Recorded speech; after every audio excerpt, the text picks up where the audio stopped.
you, Bev. And here we are. And Right. there you go, Francis. All right. So good morning and welcome, everyone. My name is Frances Donahue, and I am an AARP New Hampshire volunteer. Before we get started, I'd like everybody to know, I'm sure you saw it on your screen, that it said we are recording today's session. This is our October AARP New Hampshire Coffee and Conversations, and it's navigating New Hampshire's political landscape. Our guest speaker this morning is Neil Levesque, the Executive Director of the nationally acclaimed New Hampshire Institute of Politics at St. Anselm's College. So with me today are AARP New Hampshire volunteers, Mary Roberg and Bev Cotton. Mary will be co-hosting and Bev will be messaging you for your name for registration. She will also be monitoring the chat and raising questions and comments throughout the program.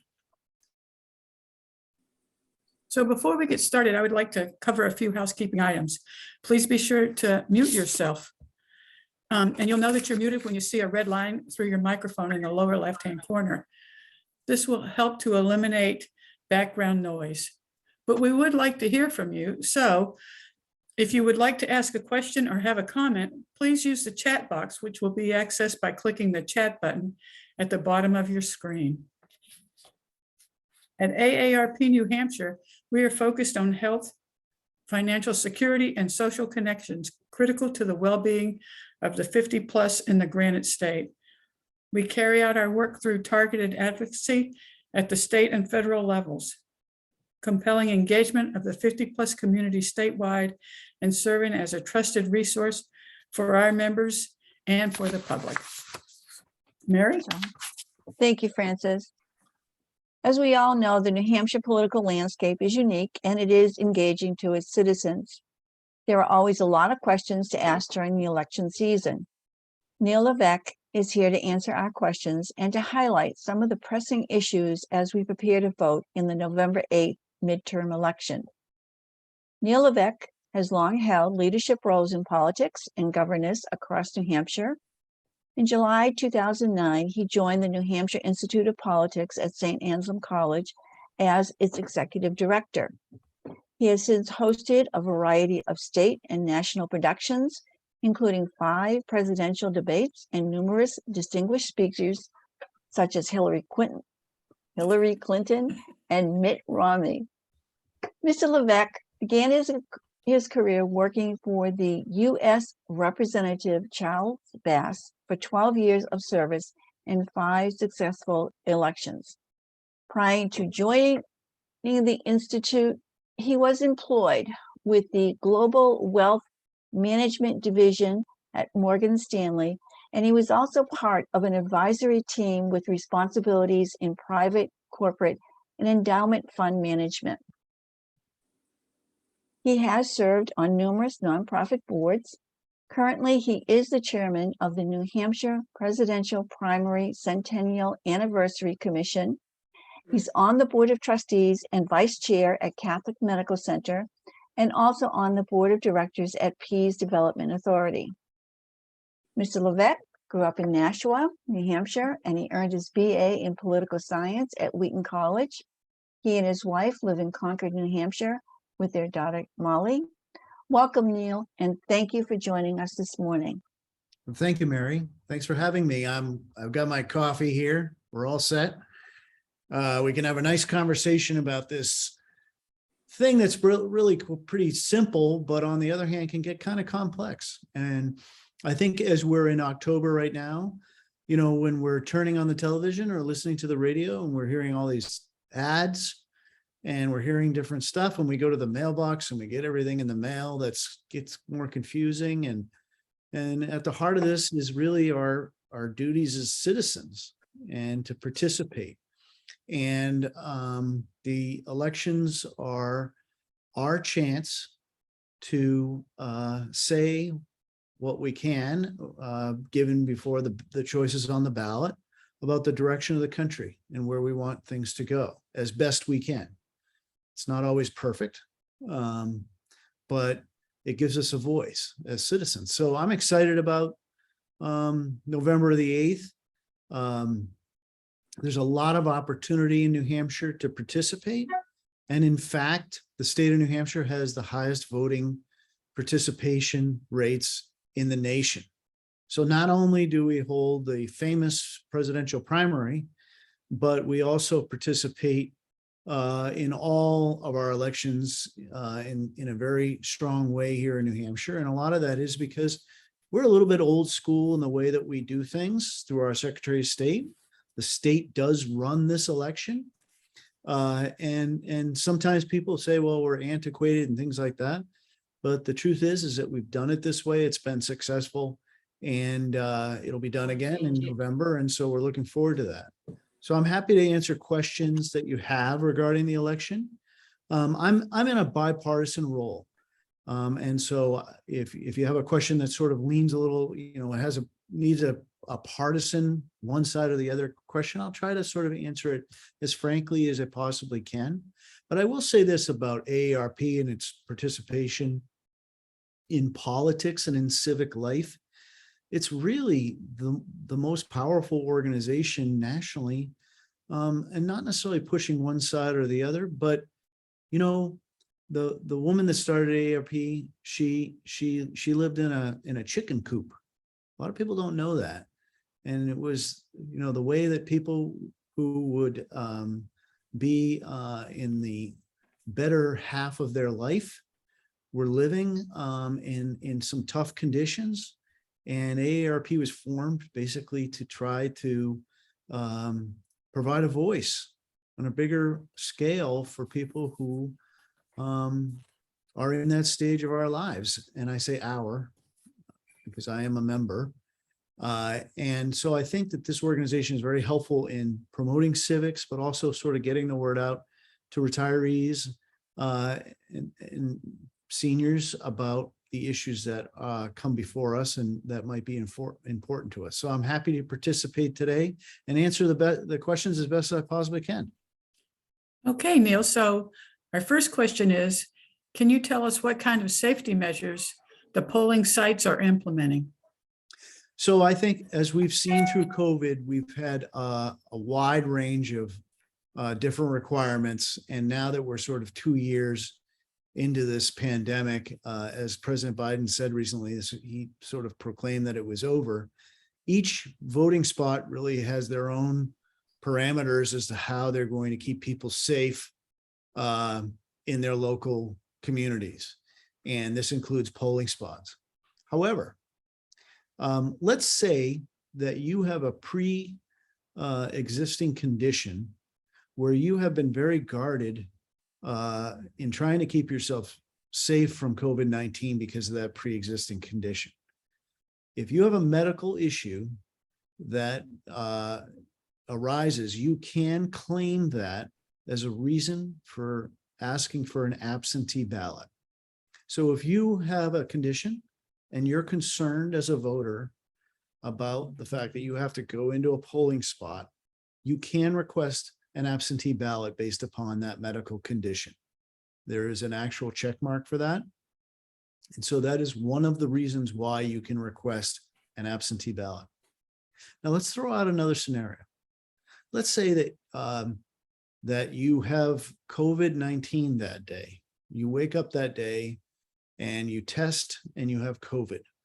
And obviously you want to vote, but you don't necessarily want to go into a polling spot and you haven't requested a previous absentee ballot.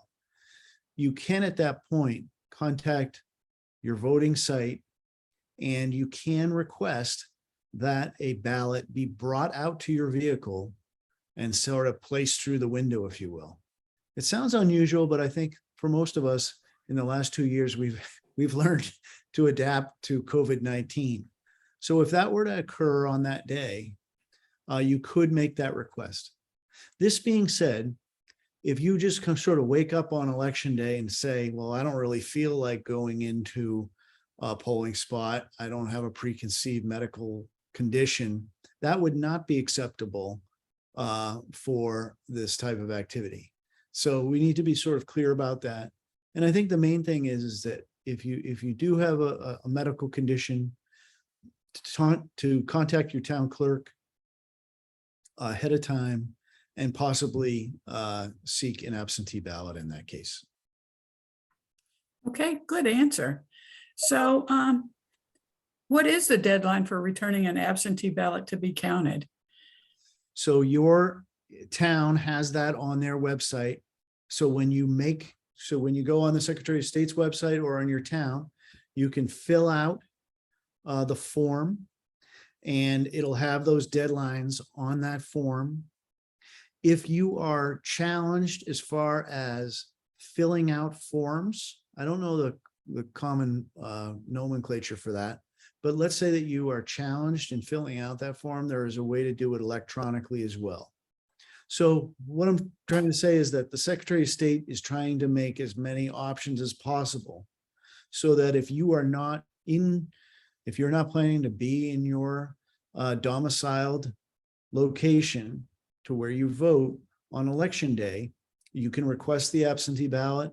And there are other exceptions as well for seeking an absentee ballot, including, by the way, it's very unusual, but let's say that we were in the path of a terrible hurricane and it was Sunday and we saw that that was coming. There's actually some provisions in there as well to vote absentee in that instance.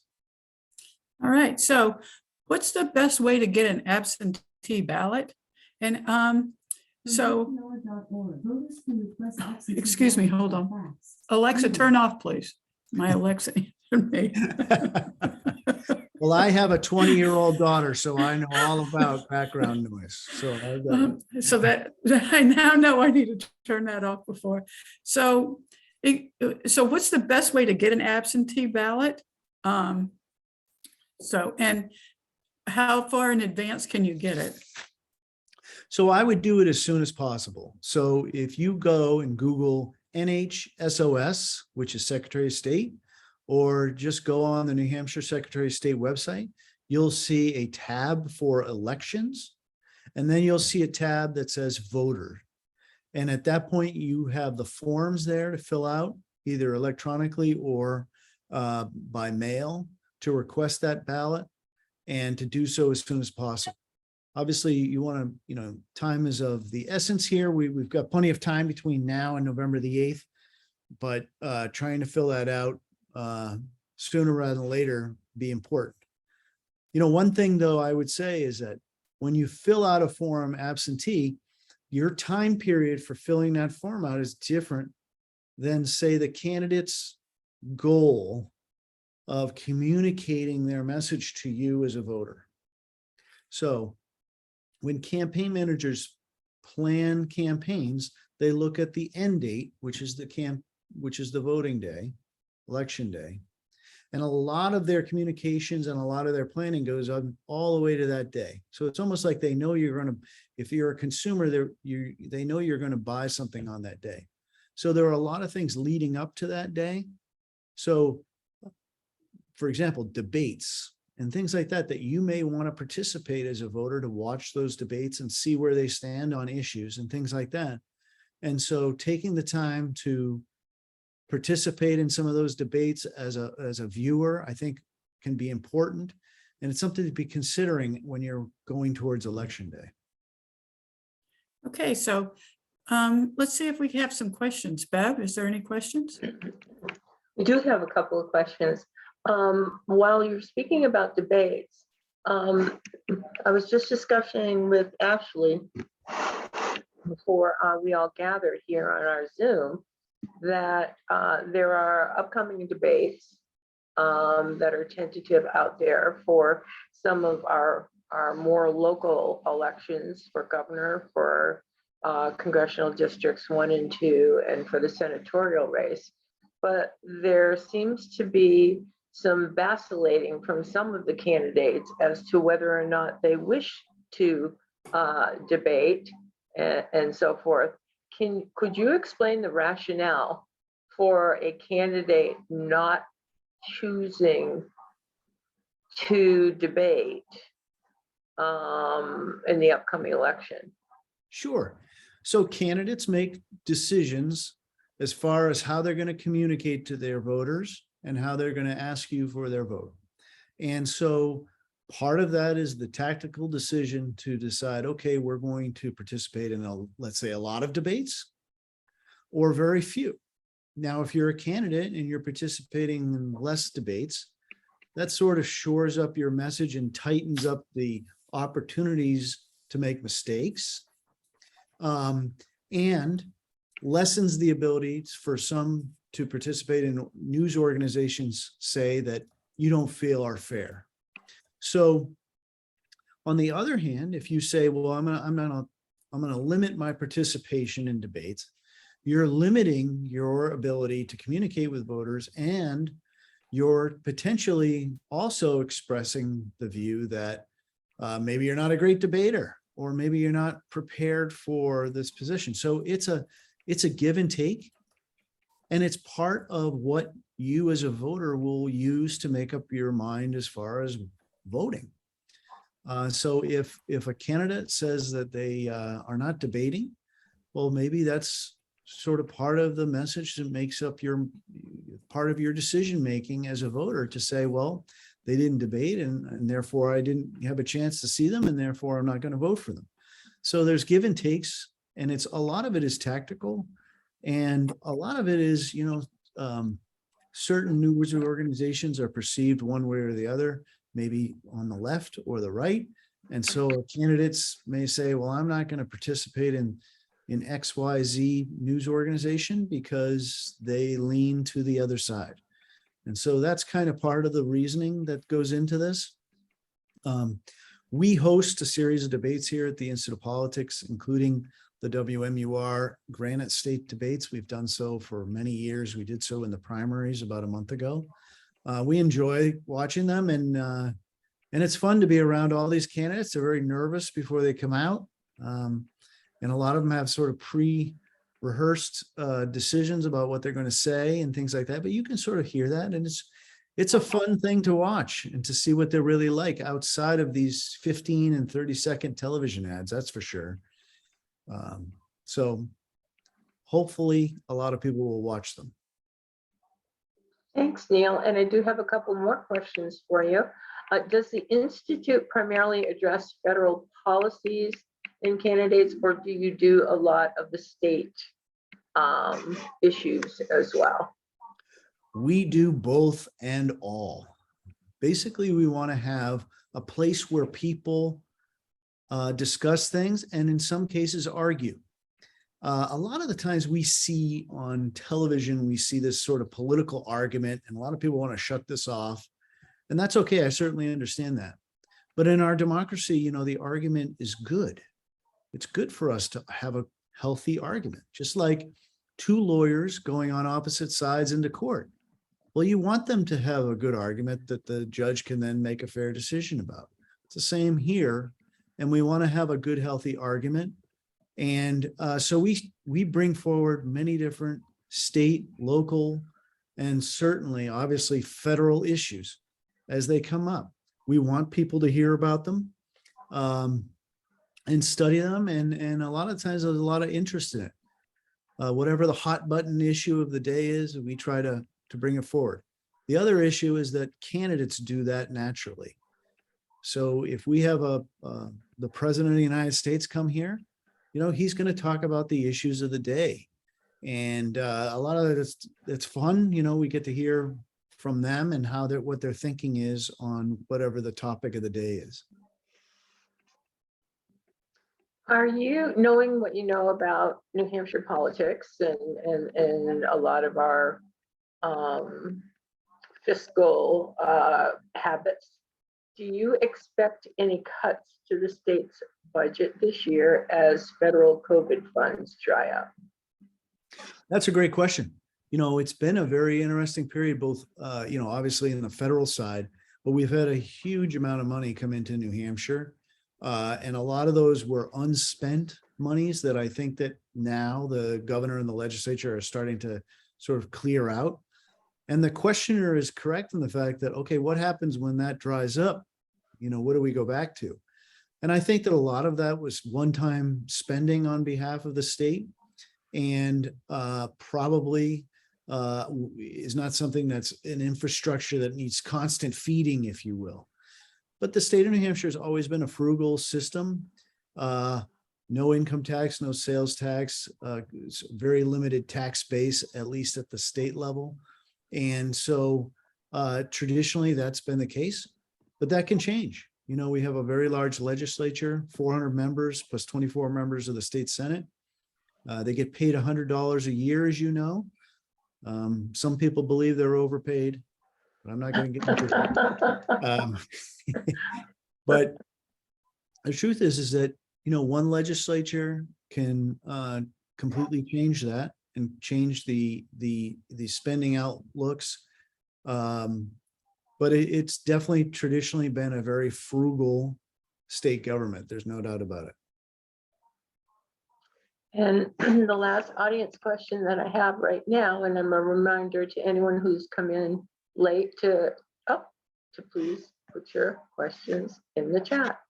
Has or will the Institute do any education, research, or information on the New Hampshire Free State Movement regarding who they are, what they stand for, and how they may or may not influence New Hampshire politics? Well, that's a great and timely question. So as you know, in I believe 2001, I think it was 2001, the state Free State Project was sort of formed based upon a graduate study. A graduate student wrote a paper on it and said, well, I don't want all these people who want sort of this libertarian ideal of freedom move to one state, and they picked New Hampshire. So it's been many years, but a lot of people actually have moved here because of that. Free State Project was picked here. And keep in mind that political parties exist to win. It's a very, very important aspect here. And the Libertarian Party, which traditionally had about 3 or 4% support in the state, certainly wasn't winning elections. So a lot of those free state libertarian leaning people sort of joined the Republican Party and got elected under that Republican / sort of free state mantra. A lot of it is self-identified, and a lot of them are in the legislature and in other political aspects in New Hampshire. We have not studied that here per se. It's an interesting phenomenon because it's when one group of people that may not share the values of the other group of people are all in the same tent under the same party, it can get pretty tight in there. And I think that that's what's happening. I think that sometimes, for example, just to be nonpartisan, Governor Sununu, who is our Republican governor, has been at odds with some members of the Free State Project who have been in the legislature, for example. So here you have two groups of people that are elected under the same party who haven't seen eye to eye. So there is friction. You know, we've seen this in political parties on both sides for their entire lives of their parties. You know, where you had friction in civil rights in the Democratic Party, for example, and different things that have evolved over time. But in New Hampshire, the Free State Project has had two sort of notable things that have made the media, one being Gunstock ski area, and the other one being the town of Croydon. And both things have sort of illuminated the Free State Projects and sort of some of their aims to the greater audience of the state. And so I think this is attracting more and more attention. And I think certainly the person who asked the question may be onto something that we could potentially look at here at the Institute. This is the kind of thing that we do here, and looking at it, I think would be beneficial. It would. That would be a really interesting exercise. And another question is, during debates, sometimes they don't ask all of the questions to all of the debaters. Why would that be? Well, a lot of the times the subject gets changed by so if there's 5 people on a stage and they ask what color is the sky, and I answer with one of my typical, my wife always gets driven crazy because she'll watch the Sunday talk shows with me. and they say, is the sky blue? And instead of the politician saying yes or no, they say, well, you know, Mary, that's a wonderful question. And I think that the reason that you might have asked that question is just because the sky is such a beautiful thing. And it's about America. And the American people know what color the sky is, Mary. And I think as we move forward as a country, we can help to, you know, this kind of an answer. It just drives my wife crazy, but that's the way people answer. And they are trying to chew up time. You know, in a debate, you're given, let's say, 30 seconds or a minute to answer. And behind the television screen is somebody holding up a card that says green light or red light. And then there's somebody going like this if you run over your time. And part of a debate is if the hour-long debate is an hour long and it's you and your opponent. So technically you each are going to be able to have 30 minutes of answering questions. You actually want to chew up that 30 minutes, right? So you want to have as much time speaking to your audience as possible. So you'll find that they will try to run the question as long as possible, then change the subject back to the theme of their campaign to continuously remind people of what that is. Campaigns are interesting because they say that campaign managers always tell politicians, go and say your message to your voters, say it again, and then say it again until you're sick of saying it and just keep saying it. So sometimes it sounds terrible because you just keep hearing the same messages, but it's done on purpose. As far as why they don't ask the same questions, a lot of that's up to the news organization. When we conduct debates here, I don't actually participate in any of the questions. So I don't formulate the questions. I don't know what they are ahead of time. And we do that really to protect the integrity of the journalism that's taking place in that debate room. And no one wants to sort of be tipped off ahead of time as to what a question is going to be, and so that they can answer it ahead of time. So it's a great question. You know, a lot of times you sit here and a debate will be taking place in the room next to me, and I'm sitting here and I'm wondering why. I wonder why that reporter asked that question. But sometimes there is there's a good reason for it. There's a very interesting question for you, Neil, and I already know the answer to this one. Do you have any good stories? Well, she said, I've heard you talk about your access, and I'm sure you've got some good ones. Well, I will say that I have so many stories that people say that I should have a book. My students tell me that they're pretty notable. And part of this is that I've been around all of the people that have run for president, all of the New Hampshire people for sure.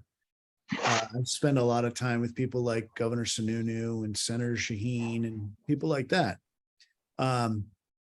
So you always have this thing, but and a lot of these things are sort of comical, you know, the one thing to keep in mind is that they are regular people. They're sort of celebrities when they're on TV or they're doing their job or they're speaking at a podium. You know, it's like there's limited access to them. But in truth, you know, they're good people who care deeply about the country. And you take, for example, Senator Shaheen, you know, she's a grandmother and she's a real detailed person as far as her grandkids go. It's what interests her. But on the national scene, you know, she's been an opponent of Vladimir Putin before it was popular to be an opponent of Vladimir Putin. He banned her from Russia about 10 years ago, by the way. So you see all these different aspects of politicians. I've spent a lot of time with Donald Trump, former President Trump, before he was president. Those are memorable. Memorable to beyond belief, to see what he was like behind the scenes, people like that. George W. Bush, I've spent a lot of time with him. But here's the main thing that you need to know. Politicians, by the way, I always get booed when I tell people this in a speech. So we'll have to mute everybody here in a minute, but politicians and elected officials are great people. They're working really hard at doing the best they can for us. And you can turn on C-SPAN tonight and watch your elected representative on the floor of the US House at 9 p.m. arguing something about Social Security, say. And the truth is that they're doing the best they possibly can, but it is a very criticized type of profession. And so on both sides, they're criticized, and a lot of that sort of sinks in. Congress has, I think, a 6% approval rating nationally. 6%. I mean, that is probably the worst in any kind of poll. And yet here are these people that are doing this job. And the glamour of the job wears off, I think, pretty soon, pretty quickly. And a lot of them, if they weren't, they make $185,000 a year, but they've got to keep 2 houses, right? An apartment in Washington, D.C. is a lot of money. And they have to pay for that out of their own pocket. And they don't get all of these benefits that you may think that they do. They're basically federal employees. And so there's a lot to the job, and they do the best they can. And I love being around them on both sides of the aisle. And a lot of the times behind the scenes, they definitely get along with each other, and they're much more cheerful than you would see them on television. So I do get to see behind the scenes, and it's pretty interesting. Thank you. I'm going to turn it back over to Francis. Thank you Okay, very much. Neil. So what are races on the ballot, and what are some of the pressing issues this election season? So when we do polling, right now we ask people what their number one issue is that they're going to go to the polls and vote on. And right now that is inflation at about 22%, and abortion, meaning the Roe versus Wade decision, that is about 20%. And then you have other pocketbook issues such as taxes and spending. You have to ask the question pretty concisely because it's a poll. So you say taxes and spending. So if you add up taxes and spending and inflation, thinking about pocketbook issues, that's almost a 40% number. That is a top issue. Foreign policy doesn't register so much, but if you think about what's going on in Ukraine, the pullout in Afghanistan, those are issues that may not be number one for people when they go to the polls, but they're definitely triggers that trigger people to vote. And Ukraine, of course, which could be volatile in the next few weeks, even if we get before November 8th. That being said, there's some real interesting races here. The United States Senate is a 50-50 Senate. And the fate of that Senate really relies on a few races across the country where it's considered sort of a toss-up or a vulnerable seat. One of those seats is Senator Hassan here in New Hampshire. Our polling shows her favorabilities have not been very high, and a lot of that can be attributed to the fact that President Biden's favorability is not very high. And the all-important question that we ask people, do you believe the country is on the wrong track? And right now that number is 69%. That's a very strong number in today's polling. And so if you believe the country's on the wrong track for whatever reason, because if you ask somebody who's very liberal, they will say that, and somebody who's very conservative, they'll say it, but for 2 different subjective reasons. And so if you believe the country is on the wrong track, you may be demoralized to vote. You may say, I'm not going to vote because I'm unhappy. Or you may say, I'm not going to vote for the incumbent party. So that has certainly been a factor in that US Senate race. But unless all of us are living under a rock, you certainly see the effect of all of this money coming in for over a year into New Hampshire regarding this US Senate race. I met with some people in Boston the other day who said, well, I'm voting for Senator Hassan because there's so many television ads down in Boston and in Vermont and in Maine, 2 or for or against Senator Hassan that people think that in other areas that she's their United States senator. And the reason why is that when you say, well, we've got as many ads as we can possibly run on the New Hampshire station, we'll pick Boston now because it covers the southern part of the state. So you pick different media markets. That being said, that US Senate race is certainly one to watch nationally that a lot of people are looking at. And our two House seats, which, they're incumbent Democrats, but they have flipped back and forth, particularly the first congressional district, which has more Republican registrations than the second congressional district. That's something to watch as well. And they're always very, very close. As we all know, you watch these elections and it can be, down to 3 points can be a victory level. And then our own Governor Sununu, who is quite popular in New Hampshire, got to know people very well during COVID when he was on television every afternoon. He's certainly becoming a national figure, which is very interesting in itself. And so that's another one to watch. At the state level, a lot of the times who is at the top of the ticket, AKA Governor Sununu, can be influential as to how the state Senate and the New Hampshire House, that 400-member House, leans. So those are all things that I'm watching for. It should be exciting on election night. Well, you're right, it should be interesting. So are there opportunities to engage in the issues concerning New Hampshire citizens? Absolutely. So I always tell audiences this. One of the things that I really figured out as a congressional staffer, and more now that I'm in this job here at the Institute, is how important a single activist can be on the political process. Because I know everybody sitting back and saying, well, that's politicians. It's just money. That's all they care about. I don't have any effect. That's not true. I watched and had watched now single citizens who become very engaged in a set of issues, let's say, or on a single issue, who can really influence the process. And it's a very powerful thing.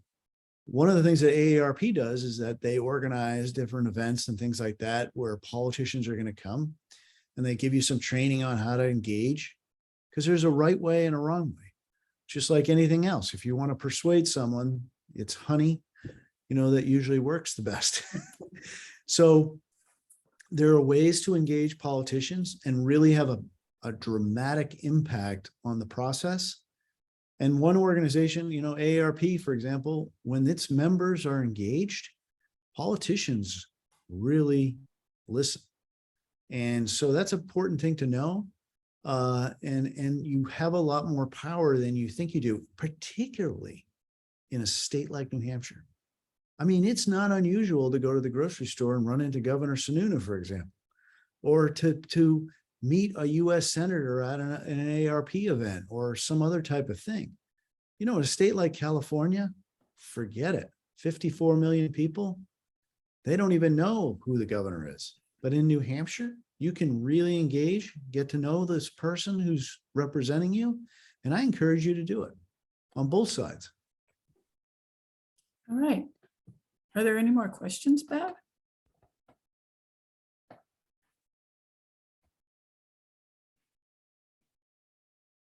You're muted, Bev. Yeah, sorry about that. Yes, how do you think Governor Sununu has national aspirations? I get asked that question all the time, and I really am sort of interested in this subject. There was a Rolling Stone magazine article published over the weekend, which kind of highlighted why he's different and sort of refreshing, because he, when he gives a speech to the State of the State speech, which is like the State of the Union speech nationally, he goes up to the podium without a note, and it's refreshing. And he is who he is, even behind the scenes. I can assure you of that. And I think that that's refreshing. I don't know if he has national ambitions, but I can tell you that nationally, a lot of the people who are involved in national politics, whether it's the media or party officials or big donors or people that organize states that are important in the presidential process, they are very interested in Governor Sununu. And, you know, I deal with a lot of national, particularly national media people.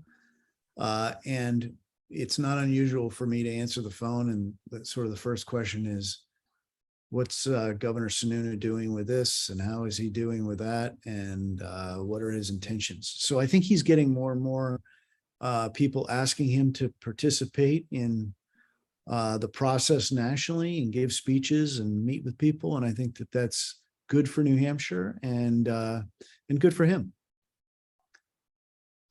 And I have a couple more questions.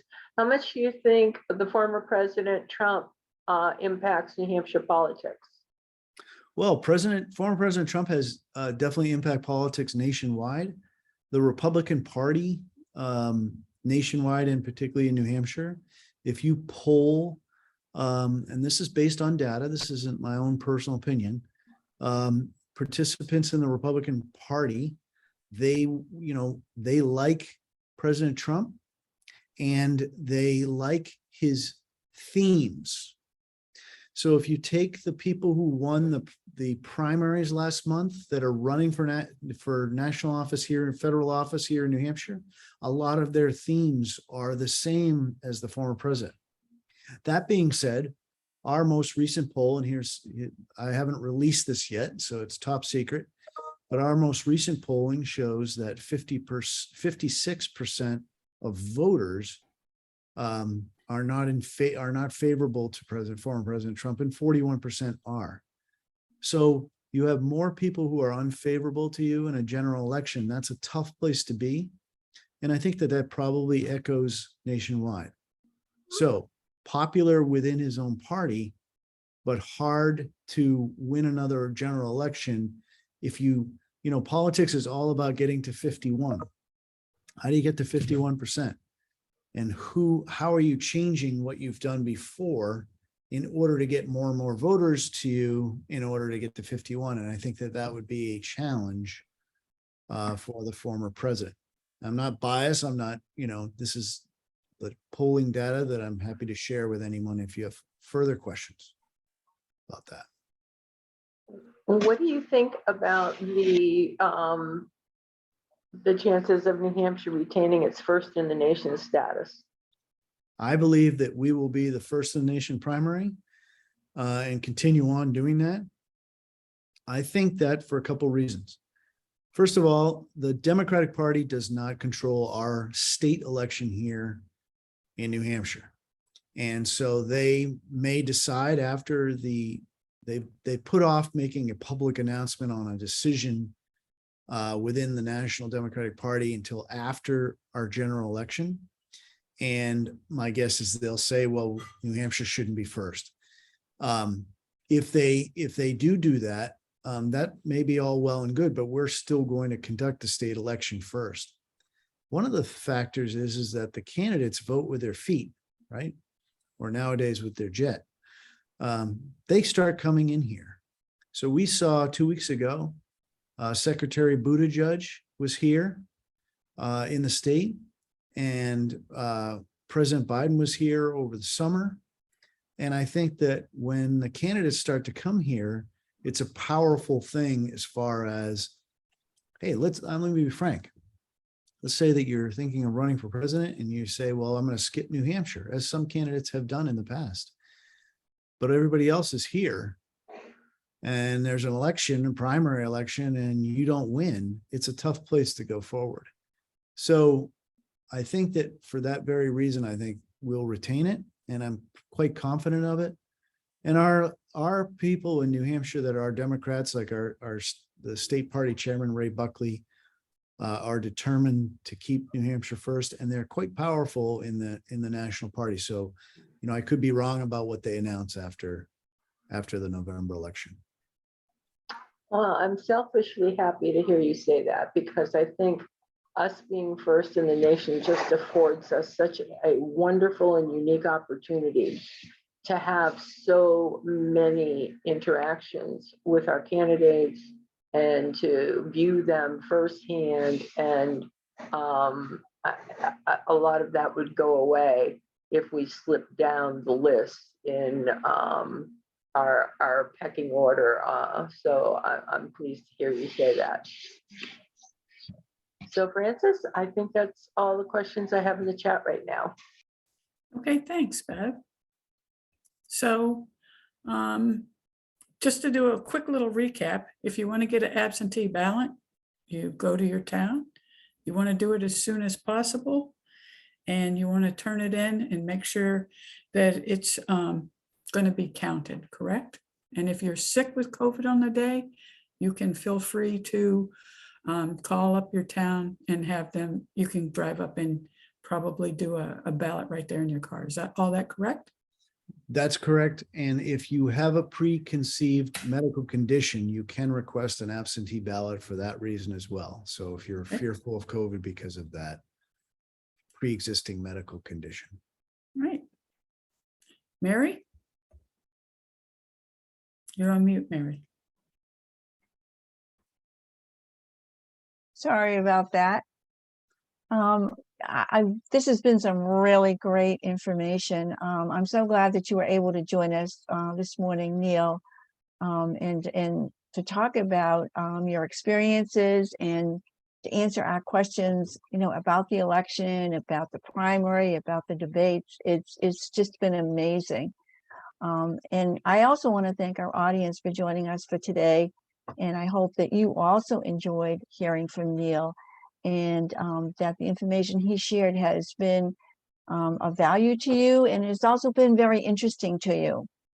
I would like to encourage our audience to visit our website, aarp.org. You don't have to be a member to access the website, and it will give you connections to other virtual events that we do have, as well as some in-person events that we have started doing. And it's at aarp.org/nh. And some of our virtual upcoming programs today will be our paint and sip events, and also some more coffee and conversations. And if you are interested in becoming a volunteer with AARP New Hampshire, please email us at nhaarp@aarp.org. So be well, everybody, and take care. And just a little note to anybody who is registered for the upcoming yoga class on Wednesday. I just want to mention that class has been canceled. So notification will be going out, but I do want to mention it while we're on this conversation. So thank you, everybody. And thank you, Neil. Really, it is such a pleasure to talk to you. Thank you all, and thanks for having me. And anytime for AARP, looking forward to November 8th. Thanks, Neil. Thanks, Neil. Thank you.